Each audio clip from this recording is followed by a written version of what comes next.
নমস্কার বন্ধুরা, cooking by Ankita চ্যানেলে সকলকে জানাই স্বাগত। আজকে আমি চলে এসেছি একটা রেসিপি নিয়ে। রেসিপিটা হচ্ছে পুঁই শাকের চচ্চড়ি। তো এখানে আমি শুধু পুঁই শাক দেবো না, পুঁই শাকের পরিমাণটা একটু বেশিই থাকবে। আরও 2-5 রকমের সবজি আমি নিয়েছি। প্রথমে আমি পুঁই শাকটাকে আলাদা করে নিলাম আর ডাঁটাগুলো আলাদা করে নিলাম। তো পাতাগুলো আমি কাটিনি, পাতাগুলো জলে ধুয়ে একটা থালার মধ্যে রেখে দিলাম।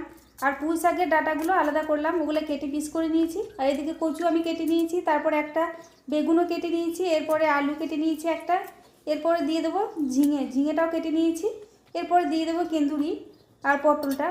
এগুলো ধুয়ে আমি থালায় তুলে নিলাম, জলটা সুন্দরভাবে ঝরাবো বলে। একটা ছিদ্র থালাতে আমি সবজিগুলোকে ধুয়ে তুলে রাখলাম।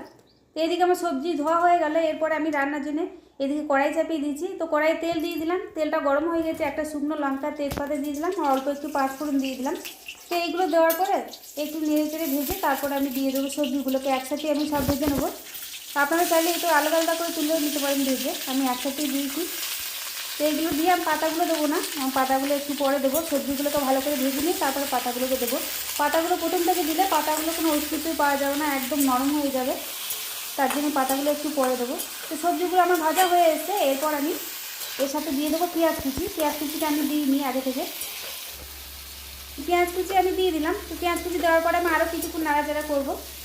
আরও কিছুক্ষণ নাড়াচাড়া করার পরে তারপরে আমি পাতাগুলোকে দিয়ে দিলাম। তো পাতাগুলো দিয়ে আরও কিছুক্ষণ আমি নাড়াচাড়া করবো। যতক্ষণ না পাতাগুলো নরম হয়ে আসছে ততক্ষণ আমি নাড়াচাড়া করতেই থাকবো। সমস্ত সবজিগুলো নরম হয়ে এলে তখন আমি এর সাথে দিয়ে দেবো পরিমাণ মতো হলুদের গুঁড়ো। হলুদের গুঁড়ো আমি দিয়ে দিলাম। এরপরে দিয়ে দেবো জিরে বাটা দিলাম অল্প পরিমাণ, আদা রসুন বাটা দিয়ে দিলাম, লঙ্কার গুঁড়ো একটু দিয়ে দিলাম, এরপরে লবণ দিয়ে দিলাম। তো এইগুলো সুন্দরভাবে আমি কষিয়ে নেবো। তো সমস্ত মশলা দেওয়ার পর সুন্দরভাবে সবজিটাকে কষিয়ে নেবো। এরপরে সামান্য জল দিয়ে দিলাম যাতে মশলাগুলো সবজির সাথে খুব সুন্দরভাবে মিশে যায়। তো সবজিগুলো নাড়াচাড়া করতে করতে সবজিগুলো খুব নরম হয়ে এসছে আর কষানো হয়ে গেছে আমার। এরপরে আমি এর সাথে দিয়ে দেবো সর্ষে বেটে রেখেছিলাম। সর্ষেটা আমি জলে গুলে তারপরে আমি সবজির উপরে দিয়ে দেবো। এই সর্ষে বাটাটা দিলে সবজিটা খেতে খুবই ভালো লাগে, টেস্ট আনে এই সর্ষে বাটাটা। তো দিয়ে দিলাম, আমি আরও একটু জল দিয়ে দেবো সবজিগুলো সুন্দরভাবে সেদ্ধ হওয়ার জন্যে।